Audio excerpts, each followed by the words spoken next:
Cari maklumat dan berita politik yang bebas, kupasan yang tepat, panas. Dapatkannya secara eksklusif hanya di Jom Channel. Komitmen kami, pentasan berita Isnin hingga Jumaat. Berbicara dan isu semasa, kami garapkan secara langsung. Panel-panel berkaliber dan profesional. Interaktif, pandangan anda kami raikan. Jangan lupa bersama kami di setiap hujung minggu dalam edisi khas mingguan. Jom Channel, moving forward, sharing a new experience.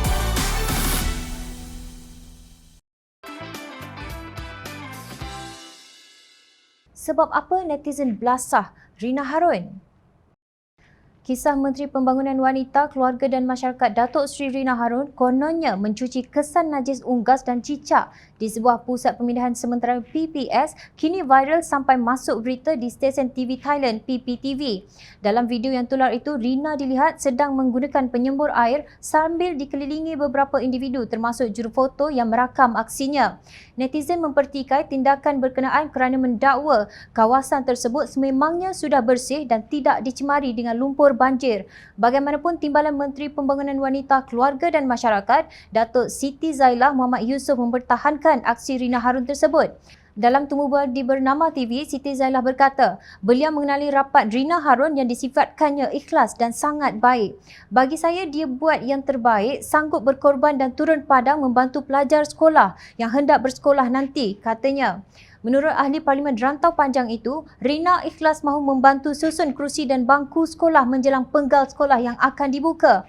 Melalui video yang disiarkan, Rina dilihat membersihkan lantai sekolah yang sudah bersih dengan water jet sambil diambil gambar oleh sekurang-kurangnya 3 jurugambar dan juga juru kamera. Siti Zailah juga mengingatkan netizen dengan membacakan surah Yasin ayat 65 bahawa tangan dan kaki yang akan bercakap ketika diadili di padang mahsyar sebagai saksi atas segala perbuatan yang dilakukan ketika hidup di muka bumi. Kita dalam memberi komen harus melihat juga di sebalik apa yang berlaku. Apa yang kita buat akan disoal di hadapan Allah. Apa yang kita tulis, apa yang kita taip. Sebab itu dalam suasana musibah, bukan masa untuk kita menuding jari, mencari kesalahan seseorang. Semasa berlakunya musibah, sepatutnya kita memperbanyakkan pertolongan kepada saudara-saudara kita yang memerlukan. Memang nak komen mudah, nak melaksanakan bukan mudah, ujar Siti Zailah. Benar, memberi komen mudah, menyalahkan orang lain, lebih-lebih lagi pihak yang tidak memegang kuasa juga mudah. Memetik ayat Quran pun mudah. Dalam hubungan ini, Ahli Jawatan Kuasa Pimpinan Amanah Nasional Ustaz Rizwan Abu Bakar menyelar Siti Zailah yang dipanggilnya Kak Lah seolah-olah menyalahkan netizen yang mengecam tindakan menteri berkenaan. Untuk pengetahuan, Kak Lah yang dipertikaikan oleh netizen bukannya tentang turun padang, bukan tentang Datuk Rina mengatur kerusi. Tapi yang kita pertikaikan bagaimana Datuk Rina cuba untuk memperbodohkan rakyat. Dia pergi cuci pusat pemindahan banjir yang tidak kena banjir. Ini yang kita pertikaikan, katanya. Rizwan turut mengulas mengenai surah Yasin ayat 65 yang maksudnya, pada waktu itu kami meteraikan mulut mereka sejurus dan memberi peluang kepada tangan-tangan mereka memberitahu kami kesalahan masing-masing dan kaki mereka pula menjadi saksi tentang apa yang mereka telah usahakan. Rizwan mengingatkan bahawa sebagaimana netizen yang akan dipersoalkan, Siti Zailah yang mempertahankan tindakan Rina itu juga akan berdepan keadaan sama pada hari akhirat kelak. Saya mahu ingatkan Kak Lah termasuk perkara yang tidak boleh dibuat adalah mempertahankan perkara yang batil, berdusta kepada rakyat. Turun dan berlakon dan disebarkan, kononnya dia turun. Itu juga kerja keji dan akan dipersoal Allah. Jangan mempermainkan ayat Allah untuk dilaksanakan kepada semua orang, bukan kepada para netizen sahaja, tegas Rizwan lagi. Nampaknya seperti netizen yang lain, Rizwan tidak percaya bahawa Rina ikhlas dalam aksinya mencuci sambil dikerumun oleh jurugambar tersebut. Hakikat kebenaran aksi tersebut hanya Rina yang mengetahuinya. Jom Channel tidak berhasrat untuk mengulas isu sama ada beliau ikhlas ataupun tidak.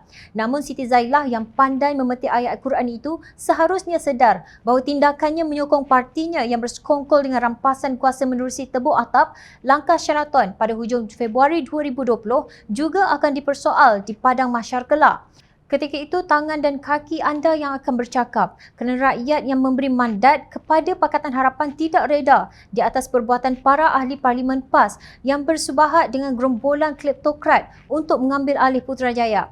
Selepas masing-masing mendapat ghanimah, anda dan hampir semua ahli kabinet hilang dari radar ketika penguatkuasaan Perintah Kawalan Pergerakan PKP dan proklamasi darurat yang digunakan untuk menjarah dana kumpulan wang amanah negara KWAN serta meluluskan projek berbilion ringgit tanpa perbincangan di Parlimen. Di samping itu, anda dan parti anda juga membisu berhubung pelaksanaan Standard Operasi Prosedur yang bersifat antara 2 darjat. Belum lagi rakyat bangkitkan tentang janji-janji PAS yang kononnya memperjuangkan Islam memimpin sedangkan sebaliknya menikus apabila Presiden MCA memberi amaran. Saya tidak mahu dengar selepas ini orang kata ini kerajaan Melayu Islam, tegas Datuk Seri Wee Ka Siong. Sesungguhnya pemimpin tidak akan terlepas daripada diadili di padang mahsyar di atas segala perbuatan yang dilakukan ketika hidup di muka bumi ini.